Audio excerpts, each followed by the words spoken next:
மகாராஜா, மகாராஜா. வணக்கம் மகாராஜா. வெளியே ஒருத்தர் வந்திருக்காரு. யார் வந்திருக்காங்க வீரனே? என்ன ஆச்சு? பண்டித ராமகிருஷ்ண ஐயா. மகாராஜா, நீங்களே அதை வந்து பார்க்கறதா நல்லதுன்னு தோணுது.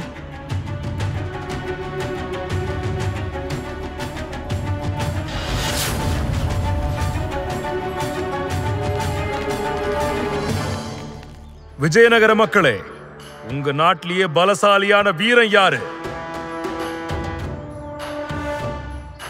தைரியம் இருந்தா என் முன்னாடி வந்து நில்லுங்க. விஜயநகரத்துல யாருக்காவது என் முன்னாடி நின்னு சண்டை போடுற தைரியம் இருக்கா? அப்ப முன்னாடி வாங்க, என் முன்னாடி வந்து நில்லுங்க.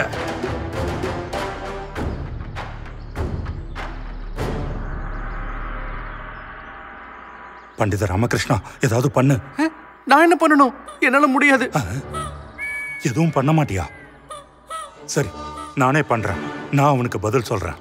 வேணாம் குருவே, அவனுடைய சவாலுக்கான பதில நான் கொடுக்கிறேன். சரி மகாராஜா, நீங்களே சொல்லுங்க. நீங்க கூட பதில் சொல்லலாம். நீங்களே சொல்லுங்க.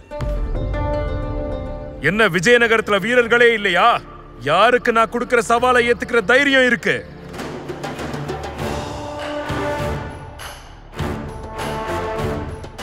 என்ன இங்க இருக்கிற யாருக்குமே தைரியமே இல்லையா என்ன? ஏய்,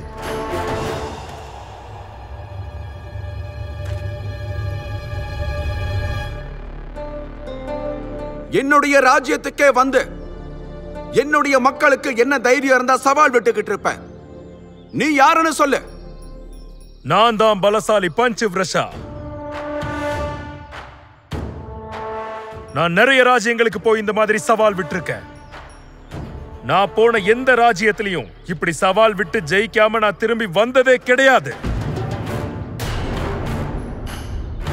என்னோட சவாலை ஏத்துக்கிறவங்க யாரா இருந்தாலும் அவங்கள ஒரு கை பார்க்காம விட மாட்டேன்.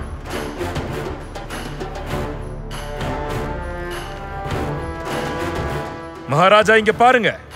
எனக்கு 5 காளைகளோட சக்தி இருக்கு. இங்க இருக்கிற 5 காளைகளையும் ஒரு தனி ஆளா என்னால அடக்க முடியும். உங்க விஜயநகரத்துல இருக்கிறதுலயே பலசாலியான ஆள என் கூட ஒத்தைக்கு ஒத்த சண்டை போட நான் சவால் விடுறேன். ஐயோ கடவுளே, ஏதோ ஒரு பிரச்சனை வரப்போகுதுங்கிற மாதிரியே தோணுதே. இத பாருங்க ஐயா, நீங்க இந்த ஊர்ல இருக்க ஈ கூட தான் சண்டை போடணும். ஏன்னா இங்க இருக்கிறதுலே அதுதான் ரொம்ப பலசாலி. அத மகாராஜா கிருஷ்ணதேவராயரால கூட மோதி ஜெயிக்க முடியலன்னா பாத்துக்கோங்க.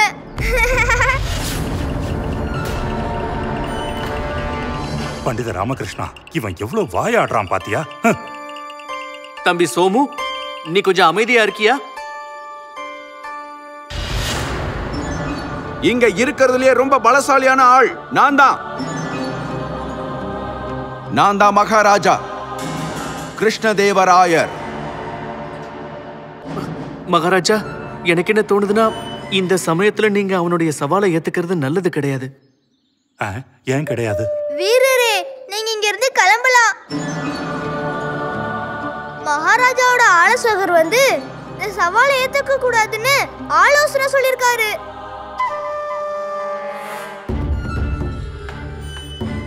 நீங்க சண்டை போடாமலே ஜெயிச்சிட்டீங்க. வாய மூடு. பேசாம நில்லு.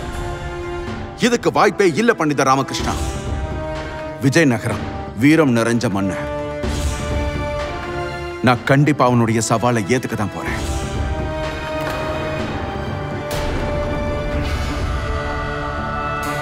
நான் மகாராஜா கிருஷ்ணதேவராகிய நான் உன் சவாலை ஏத்துக்கிறேன். 2 நாளுக்கு அப்புறம் நான் வந்து உன்னை நேரடியா சந்திக்கிறேன். அதுக்கப்புறம் நம்ம மல்யுத்தம் செய்வோம். உன்னுடைய பெருமையை நான் சுக்குநூறா உடைச்சு உனக்கு வீரம்னா என்னங்கிற பாடத்தை கத்து கொடுக்கிறேன். ஒரு ராஜ்யத்தோட அரசர் கூட மோதுறது எனக்கு பெருமையான விஷயம்தான்.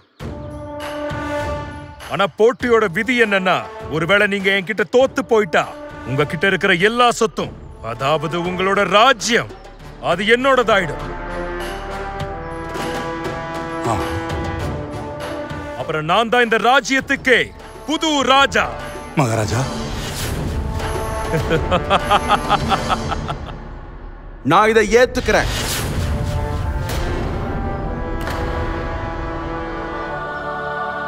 பண்டித ராமகிருஷ்ணா, சொல்லுங்க மகாராஜா. இந்த வீரனுக்கு விஜயநகரத்துல தங்கறதுக்கான ஏற்பாட பண்ணுங்க. உத்தரவுப்படி ஆகட்டும்.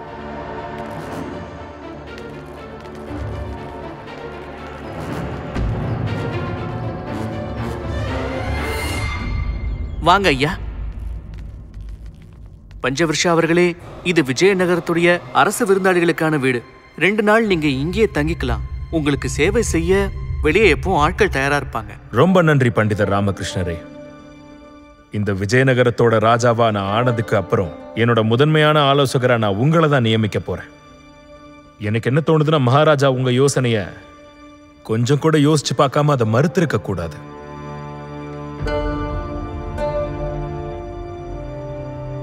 சரிங்க ஐயா, அப்ப நான் கிளம்புறேன். ரொம்ப நன்றி. நன்றி.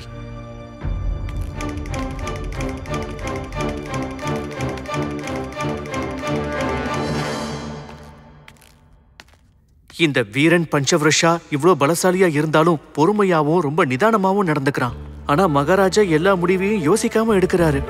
இப்ப மகாராஜாக்கு இருக்கிற பிரச்சனை இந்த வீரனோட நடக்க போற சண்டை இல்ல, அவருக்குள்ள இருக்கிற கோபம் தான். ராமா, ஒரு ஈ தப்பிச்சதுக்காக பெரிய யுத்தத்துக்கு இவர் ஒத்துக்கிட்டாரு. என்ன நடக்க போகுதோ? அழிவுதான், சர்வநாசம் தான் பந்து. ஒருவேளை மகாராஜா அவருடைய கோபத்தை கட்டுப்படுத்தலனா அந்த கோபத்துக்கு பலியாக போறது நம்மளும் நம்மளோட ராஜ்யமும் தான். எல்லாமே அழிய போறது நிச்சயம்தான்.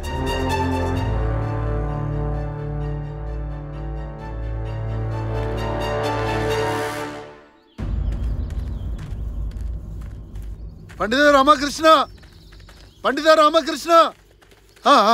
அட, வணக்கம் மந்திரியாரே. வணக்கம் வணக்கம் ராமகிருஷ்ணா. நான் உங்களை தேடி தான் இங்க வந்திருக்கேன். மச்சிலிப்பட்டினத்துல இருந்தேவா? இல்ல மசிலிப்பட்டினத்துல இருந்து நேத்தே வந்துட்டேன். அங்க ஒன்னும் பிரச்சனை இல்லையே? அங்க எந்த பிரச்சனையும் இல்ல. ஆனா நான் கேள்விப்பட்ட வரைக்கும் இங்கதான் ஏதோ பிரச்சனை இருக்கு போல. ஆமா மந்திரியாரே, கடைசி கொஞ்ச நாளாவே இங்க ஏதோ ஒண்ணு சரியில்லை. ராஜ்யமே பிரச்சனையில மாட்டிக்கிட்டு இருக்கு. பண்டித ராமகிருஷ்ணா, இந்த விஷயமா தான் நான் உங்ககிட்ட பேசணும்னு வந்தேன். கேளுங்க, மகாராஜா பண்றதா பார்த்தா எனக்கு. வணக்கம் மந்திரியாரே. வணக்கம் பண்டித ராமகிருஷ்ண ஐயா. வணக்கம் மகா மந்திரியாரே. பண்டித ராமகிருஷ்ண ஐயா, உங்க 2 பேரையும் மகாராஜா இப்பவே வர சொன்னாரு. போகலாம் போலாம். வாங்க. என்னோட மல்யுத்த பயிற்சிக்காக யார் முதல்ல வர போறீங்க? கோத்வால் அவர்களே. மகாராஜா. நீங்களே வந்து ஆரம்பிச்சு வைங்க. மகாராஜா, எனக்கு கடைசி 10 நாளா ஒரே காய்ச்சலா இருக்கு. காய்ச்சல் வந்தனால மகாராஜா என் உடம்பு ரொம்ப சோர்ந்து போச்சு. எப்படி என்னால சண்டை போட முடியும்? நான் ரொம்ப பலவீனமா ஆயிட்டேன். இப்படி சொல்ல வெக்கமா இல்ல? விஜயநகரத்துக்கு காவலா இருந்துகிட்டு பலவீனமா இருக்கேன்னு சொல்றீங்க.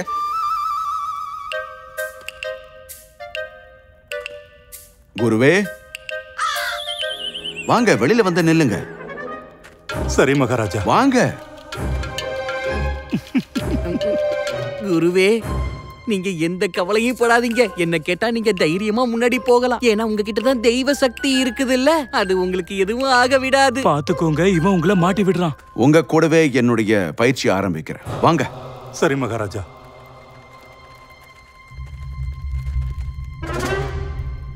இதோ வந்துட்டாங்க. பண்டித ராமகிருஷ்ணனும் மகாமந்திரியும் வந்துட்டாங்க. மகாராஜா, எனக்கு என்ன தோணுதுன்னா, இங்க இருக்கிறதுலயே உங்களோட பயங்கரமான சக்திக்கு ஈடு கொடுக்க மகாமந்திரியால தான் முடியும். அவர் அளவுக்கு வேற யார்கிட்டயும் சக்தி இல்ல மகாராஜா. குரு சொல்றதும் சரியா தான் இருக்கு. வாங்க மகாமந்திரியாரே. சரி சரி. பல காளைகளின் சக்தி கொண்டவர். சரியான நேரத்துக்கு தான் வந்திருக்கீங்க. வாங்க, நம்ம ஆரம்பிக்கலாம்.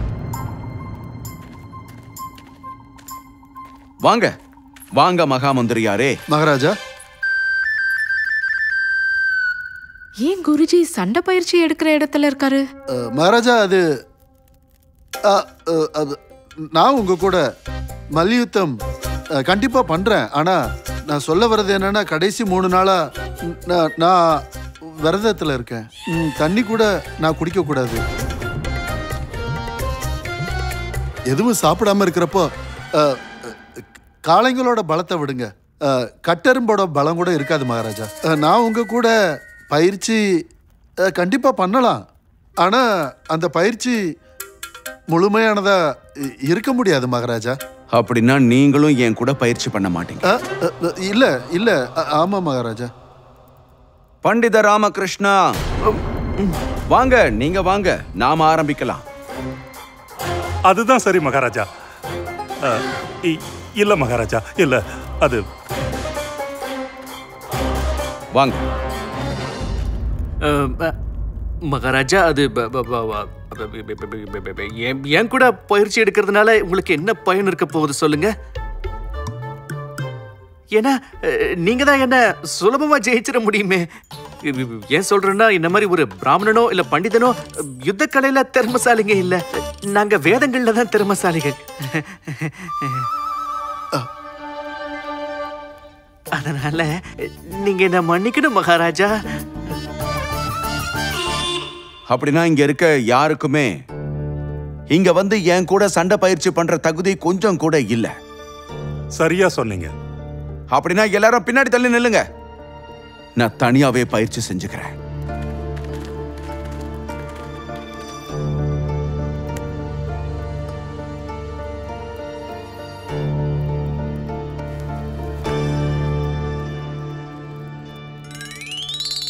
அடடா, பிரமாதம் மகாராஜா, பிரமாதம், அற்புதம். இவ்வளவு பெரிய மத்துக்கட்டையை நீங்க எப்படி சுலபமா தூக்கிட்டீங்க? மரக்கட்டை மரக்கட்டை.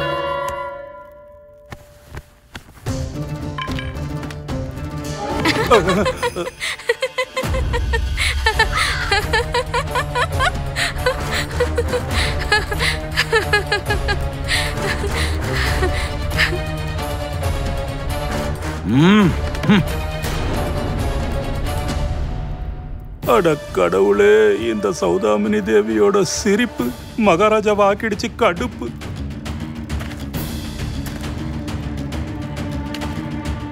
மகாமந்திரி யாரே? மகாராஜா, சண்டைக்கு முன்னாடி அரசவையில் இருக்கிற எல்லாரையும் சந்தோஷப்படுத்துற மாதிரி ஒரு நடன நிகழ்ச்சி நடத்தணும். உத்தரவு மகாராஜா.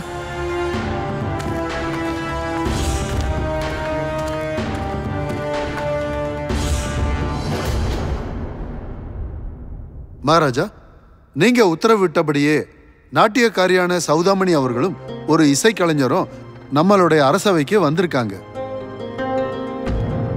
இப்ப நீங்க எனக்கு இவங்க 2 பேருக்கு நடுவுல சங்கீதம் மற்றும் நடன கலைக்கான போட்டி ஆரம்பிக்கிறதுக்கு அனுமதி வழங்க வேண்டும் மகாராஜா. கண்டிப்பா கண்டிப்பா ஆரம்பிக்கலாம். ஆனா அதுக்கு முன்னாடி ஒரு விதிமுறை இருக்கு. நாட்டியக்காரி சௌதாமணி மற்றும் இசைக்கலைஞர் நடுவில் நடக்கிற இந்த போட்டியில யார் முதல்ல போட்டியை நிறுத்துறாங்களோ அவங்களுக்கு தண்டனை கிடைக்கும். என்ன தண்டனை எல்லாமா கொடுப்பாங்க?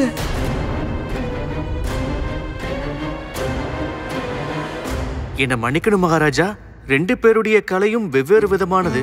அதனால இவங்க 2 பேருக்கு நடுவுல எப்படி போட்டி வைக்க முடியும்? கேள்வி கேட்காதீங்க பண்டித ராமகிருஷ்ணா. நான் சொன்னதை செய்யுங்க.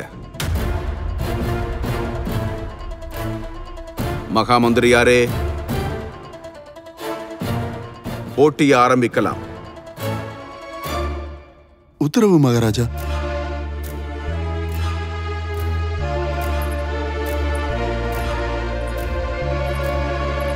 வணக்கம் மகாராஜா. நீதியை மட்டுமே மதிக்கக்கூடிய எங்க மகாராஜா ஒரு சாதாரண போட்டிக்காக இப்படிப்பட்ட முடிவு எடுக்க மாட்டாரு. கட்டுக்கடங்காத கோபத்தினாலதான் இந்த முடிவு எடுத்திருக்காரு.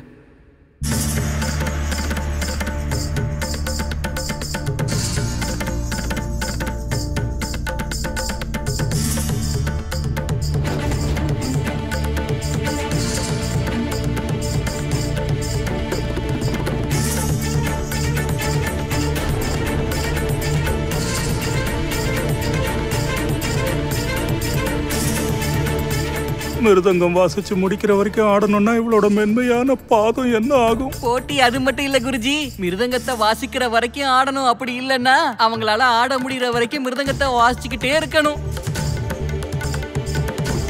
சிவ சிவ சிவ சிவ சிவ. என்னோட சௌதாமினிக்கு இப்படி ஒரு சோதனை வரணுமா?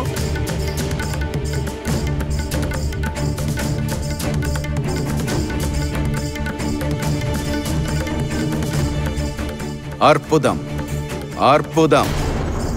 போட்டி தொடர்ந்து நடக்கட்டும். யார் முதல்ல நிறுத்துறாங்கன்னு பார்ப்போம். இசைக்கலைஞர் முதல்ல நிறுத்துவாரா இல்ல அரசின் நாட்டியக்காரி சௌதாமணி நிறுத்துவாங்களா?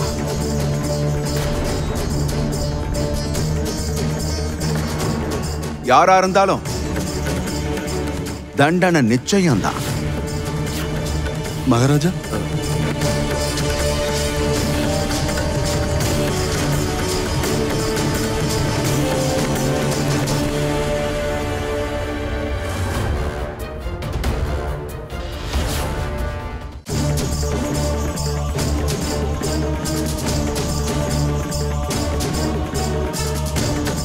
குருஜி குருஜி பாத்தீங்களா? சௌதாமினி திரும்ப திரும்ப உங்களையே தான் பாத்துக்கிட்டு இருக்காங்க. அவ என்ன பாக்குறத நானும் பாத்துக்கிட்டு தான் இருக்கேன்.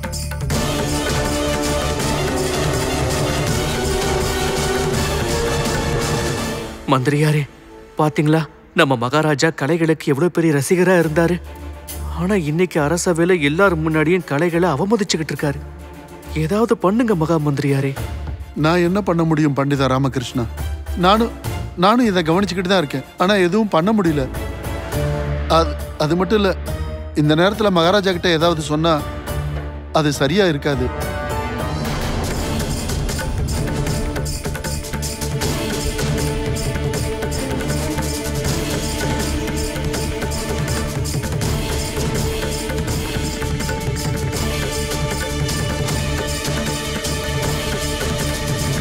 மகாராஜா, என்னோட ஞான கண்ல இந்த ரெண்டு கலைஞர்களுமே சமமா தான் தெரியுறாங்க. உங்க ஞானத்தை உங்களுடைய வச்சுக்கோங்க ராஜகுரு தத்தாச்சாரியாரே. நான் என்ன சொன்னேங்கிறத ஞாபகம் இருக்கட்டும். மறுபடியும் நீங்க ஒரு முறை குறுக்க வரதா இருந்தா நிச்சயமா நான் ஒரு விஷயத்த மறக்க வேண்டிய நிலைக்கு வந்துடுவேன். நீங்க எங்களுடைய ராஜகுருங்கிறத. அமைதியா உங்க இடத்துல உட்கார்ந்து இந்த போட்டியை வேடிக்கை பாருங்க. நீங்க இப்போ பேசிக்கிட்டு இருக்கிறது ஒரு ராஜகுரு கிட்ட. இந்த மொத்த ராஜ்யத்துக்கே குரு. நீங்க என்ன அவமானப்படுத்துறது மொத்த ராஜ்யத்தை அவமானப்படுத்துற மாதிரி. இந்த மாதிரி பண்றதுக்கான உரிமை ஒரு ராஜாக்கு கூட இல்ல.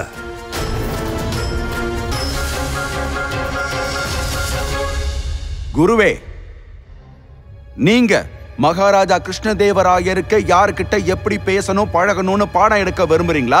நான் இப்ப உங்களை எச்சரிக்கிறேன். எதுவும் பேசாம உங்க இடத்துல அமைதியா உட்காருங்க.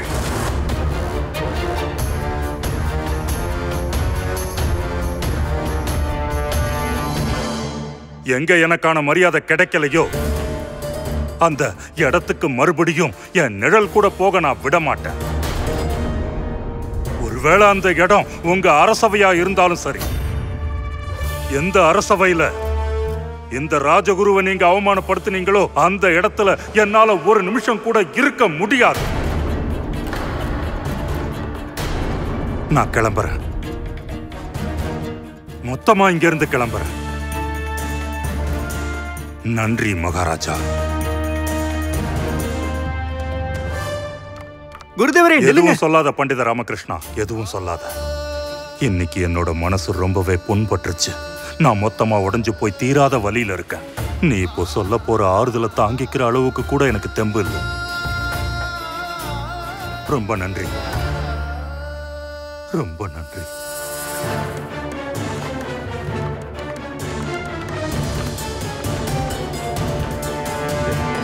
என்ன மன்னிக்கணும் மகாராஜா. ஆனா குருதேவர் சொன்னதும் சரிதானே. இப்படி ஒரு போட்டியை நடத்துறதுல அர்த்தமே இல்லை. நீங்க தயவு செஞ்சு இதை நிறுத்தி ஆகணும். இது கலைக்கான மரியாதை இல்ல. நீங்க உங்க எல்லைய மீறீங்க பண்டித ராமகிருஷ்ணா. மான அவமானத்தை பத்தி நீங்க எனக்கு சொல்ல வேண்டாம். அவமானப்படுத்தினது ராஜகுரு தத்தாச்சாரியார் தான், அதுவும் மகாராஜாவை அரசவையிலேயே வச்சு. இப்ப நீங்களும் அதையே செய்ய நினைக்கிறீங்களா?